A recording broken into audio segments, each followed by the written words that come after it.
Blue Lock episode yang ke-37 kembali dibuka dengan sebuah panel cerita singkat yang luar biasa menarik.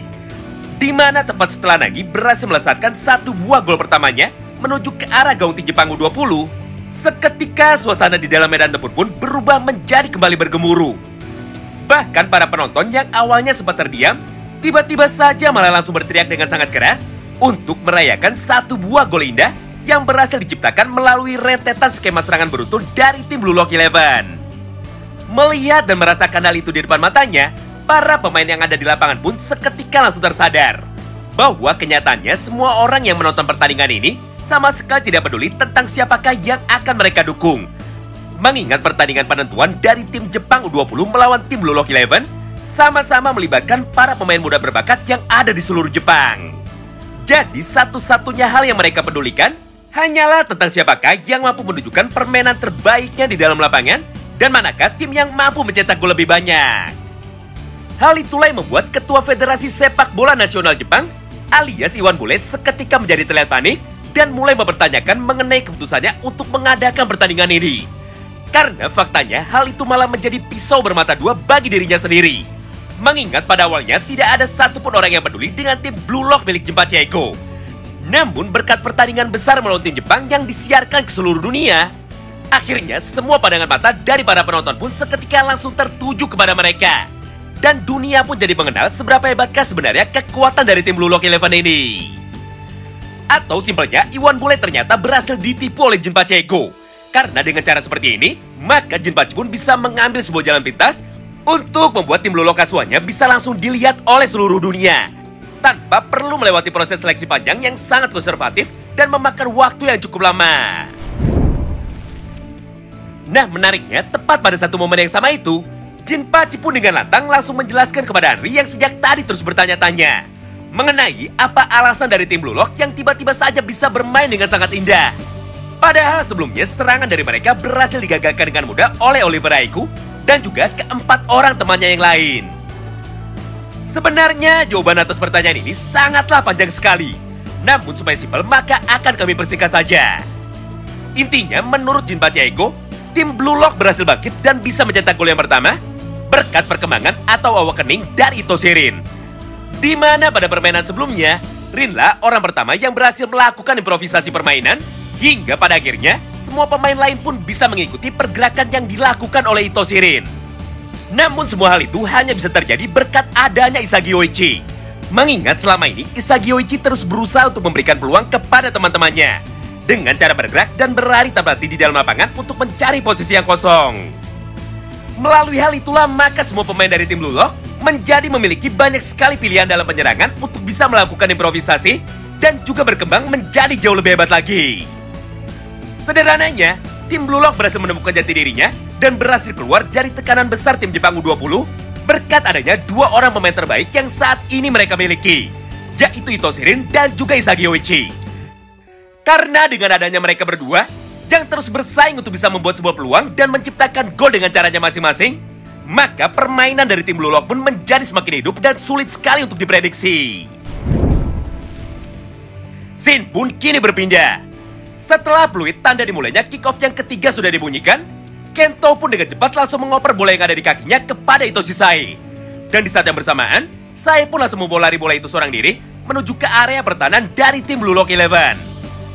Melihat semua hal itu di depan matanya, tentu saja Rin pun tidak bisa tinggal diam. Hingga pada panel selanjutnya, dia pun segera berlari dengan cepat menuju ke arah Itoshi Sae sambil berkata seperti ini.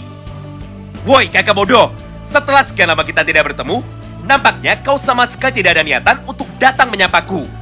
Dan setelah 30 menit pertandingan kita dimulai, kau pun sama sekali tidak pernah berniat untuk melakukan duel 1 lawan 1 melawanku. Baiklah, kalau memang kau terus menghindar, maka kali ini akulah yang akan memulainya. Karena di dalam pertandingan ini, aku pasti bisa mengalahkanmu dan melampaui kekuatanmu sebagai seorang striker sejati." Nah, setelah mengucapkan semua hal itu, Rin pun dengan cepat langsung berlari mendekati Sae, serta langsung berniat untuk merebut bola itu dari kaki Sae. Melihat Itoshi Rin yang datang dengan cepat ke arahnya, Sae pun segera mengeluarkan teknik gocekan berputarnya untuk melewati penjagaan ketat yang dilakukan oleh adik kandungnya sendiri. Pada awalnya Itoshi Rin pun mampu memberikan tekanan kepada Sae. dan mampu terus mengikuti serta menghalau semua teknik gocekan yang dikeluarkan oleh Sae. Hingga setelah beberapa waktu berlalu, Sae pun akhirnya mampu berlari melewati Itoshirin setelah sempat membuat Itoshirin tertipu. Namun nampaknya Rin sama sekali tidak mau menyerah, karena pada satu momen yang sama itu, dia pun seketika langsung membalikkan badannya lagi dan segera mengejar Itoshi Sae, serta langsung menabrakkan badannya ke arah Sae dengan niat untuk menjatuhkannya. Melihat persaingan yang sangat ketat di antara kedua orang pemain tersebut, Isagi dan juga Teru pun seketika langsung datang menghampiri mereka dengan niat untuk membantunya. Tapi lagi-lagi sebuah hal yang sangat mengejutkan malah kembali terjadi di sini. Di mana pada momen itu Rin pun malah berteriak kepada Isagi dan malah meminta Isagi untuk tidak membantunya lagi. Karena mulai dari sini mereka berdua lah yang akan menentukan siapakah pemain yang lebih hebat di antara kedua orang kakak beradik itu. Meskipun pada panel ini, semua orang terlihat sangat kesal dengan kelakuan yang ditujukan oleh Sae dan juga Itoshirin, karena mereka berdua malah membawa masalah di dalam keluarganya ke dalam lapangan sepak bola. Namun faktanya tidak ada satupun dari mereka yang berani mengganggu jalannya duel 1 lawan 1 di antara mereka. Mengingat pada saat itu semua orang pun juga sama penasarannya mengenai siapakah yang lebih hebat di antara kedua pemain itu. Singkat cerita, setelah beberapa saat berlalu dan setelah beberapa kali percobaan, Sae pun akhirnya mampu mengalahkan adiknya di dalam pertarungan 1 lawan 1 mereka. Dan di saat yang bersamaan itu, Sae pun langsung berkata seperti ini kepada Itoshirin. "Dengar, jika kau masih terus mengikuti caraku bermain dan masih terus bergantung kepadaku, maka sampai kapanpun kau tidak akan pernah bisa mengalahkanku dan juga melampauiku." Hingga pada panel berikutnya, Sae pun dengan cepat langsung membawa bola itu berlari menuju ke area pertahanan dari tim Lulong, dengan dibantu oleh ketiga orang pemain lainnya yang berlari menuju ke arah yang berbeda, demi mencari posisi yang kosong untuk bisa menyambut umpan indah dari Itoshi Sae. Nah, di momen inilah kini giliran Nikoiki yang mulai menunjukkan semua kehebatannya di hadapan kita semua. Di mana pada momen tersebut Nico pun sempat teringat dengan semua ucapan dari Jinpachi Ego di dalam ruang ganti yang isinya kira-kira sebagai berikut. Intinya, Nico dipilih oleh Jinpachi Ego sebagai pemain bertahan dari tim mereka karena dia memiliki sebuah kemampuan spesial yang sangat mirip sekali dengan Isagi Yoichi, yaitu sebuah kekuatan vision untuk bisa melihat semua pergerakan dari para pemain yang ada di kubu lawan dengan sangat akurat sekali. Atau di dalam mangganya, Nico disebut sebagai Watchtower, alias menara penjaga dari tim Blue Lock 11. Karena faktanya, Nico lah orang yang bertugas untuk memprediksi semua pergerakan dari para pemain tim Jepang U20. Serta Nico juga lah yang bertugas untuk mengarahkan semua teman-teman yang lain ketika tim Blue Lock sedang dalam keadaan bertahan. Nah, setelah mengingat semua hal itu, Nico pun langsung memulai proses analisa singkatnya. Sampai pada akhirnya dia pun berhasil menentukan bahwa pada kesempatan kali ini, Sendo lah seorang striker yang pasti akan dioper lagi oleh Itoshi Sae. Karena faktanya hanya Sendo sajalah satu-satunya pemain dari tim Jepang yang mampu bergerak dengan bebas untuk melewati penjagaan dari Karasu Tabito. Oleh karena itu pada satu panel yang sama ini, Nico pun segera berlari menuju ke arah Suto Sendo dengan niat untuk menjaganya. Walaupun pada awalnya Sendo nampak sangat percaya diri dengan semua kemampuan yang dia miliki, dan juga sangat yakin bahwa kali ini dia pasti bisa mencetak gol yang pertamanya menuju ke arah gawang dari tim Blue Lock 11. Namun sayangnya lagi-lagi Sendo harus kecewa, karena ternyata Nico sudah berhasil menemukan sebuah cara yang dapat dia gunakan untuk bisa merebut bola itu dari kaki Suto Sendo. Simpelnya begini, pada satu momen tersebut Nico sudah tahu bahwa jika dia memaksa maju untuk merebut bola itu dari kaki Sendo, maka sudah pasti Nico lah yang akan kalah. Oleh karena itu pada panel berikutnya, Nico pun sempat menunggu beberapa saat sampai bola umpan dari Sae mendarat pada kaki Suto Sendo. Dan pada saat bola itu memantul, barulah Nico mulai bergerak untuk mencuri dan membuang jauh bola itu, sebelum Suto Sendo mampu mengontrolnya dengan sempurna. Akibatnya, bola hasil tendangan Nico tersebut pun langsung terpental jauh menuju ke sisi sebelah kanan lapangan. Di mana pada posisi ini sudah ada Karasu Tabito yang siap untuk mengamankan satu bola liar itu, serta sudah siap untuk kembali melancarkan satu serangan baliknya menuju ke arah gawang dari tim Jepang lagi. Singkat cerita, setelah bola tersebut sudah mendarat di kakinya, Karasu pun dengan cepat langsung membawa lari bola itu dengan penuh rasa percaya diri.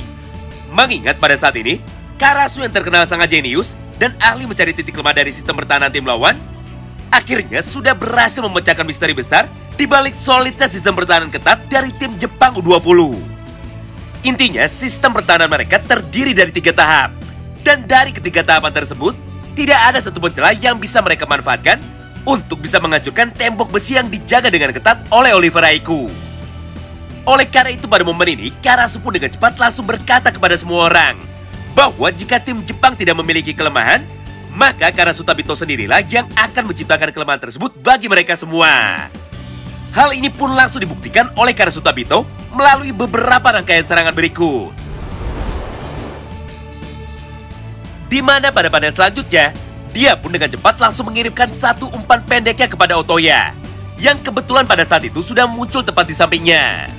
Dan mereka berdua pun terus melakukan kerjasama menggunakan teknik umpan 1-2. Sampai pada akhirnya mereka berhasil menembus dan juga melewati para pemain tengah dari tim Jepang U20. Nah, mulai dari sinilah ujian yang sebenarnya dimulai. Karena tepat setelah Otoya berhasil mengalahkan Darai dalam duel 1 lawan 1, tiba-tiba saja dari arah depan mereka muncullah Oliver Aiku, yang kebetulan sudah siap untuk langsung merebut bola itu dari kaki Otoya. Tapi sayangnya kali ini mereka semua pun harus kembali dibuat kecewa. Karena ternyata sejak awal tujuan dari Karasu Tabito adalah memancing Oliver Aiku supaya mau bergerak keluar untuk mengejar Eita Otoya. Dan di saat yang bersamaan, Karasu pun langsung berlari menuju ke tempat penjagaan dari Oliver Aiku yang sebelumnya sudah dia tinggalkan. Sementara itu di sisi lain, Chigiri pun juga muncul dengan cepat dari arah belakang Otoya dengan tujuan untuk membantunya mengalahkan Miroko Dare dan juga Oliver Aiku. Meskipun pada awalnya semua pemain dari tim Jepang sempat meremehkan kemampuan dari Chigiri, namun pada akhirnya Chigiri pun berhasil membungkam mulut mereka. Karena faktanya dia mampu berlari lebih cepat dari siapapun yang ada di dalam lapangan ini.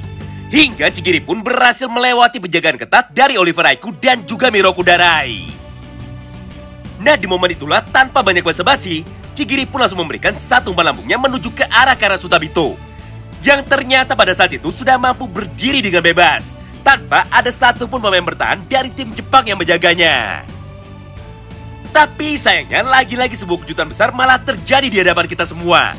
Karena pada panel berikutnya, tiba-tiba saja Ito Shisai kembali muncul dari belakangnya dan langsung menghentikan tembakan super yang baru saja dilancarkan oleh Karasu Tabito. Akibatnya, bola tersebut pun kembali terpental dengan liar menuju ke arah sisi sebelah kanan lapangan lagi. Beruntung pada momen itu ada Ito Shirin yang mampu berlari lebih dulu untuk mengejar dan mengamankan bola itu. Walaupun pada akhirnya langkah dari Ito Shirin harus kembali terhenti. Karena ternyata Oliver Aiku mampu bergerak dengan refleks yang super cepat untuk segera berlari menuju ke arah Ito Shirin. Nah, mulai dari sinilah duel penentuan dari striker nomor 1 yang ada di dalam tim Blue Lock melawan pemain bertahan nomor 1 yang ada di seluruh Jepang akan kembali dimulai. Tentu saja bagi kalian yang penasaran dengan kelanjutan cerita seperti apa lagi yang akan terjadi di dalam pertandingan tersebut, nantikan terus ya update selanjutnya di channel ini. Terima kasih banyak yang sudah simak video ini sampai habis dan salam baku hantam.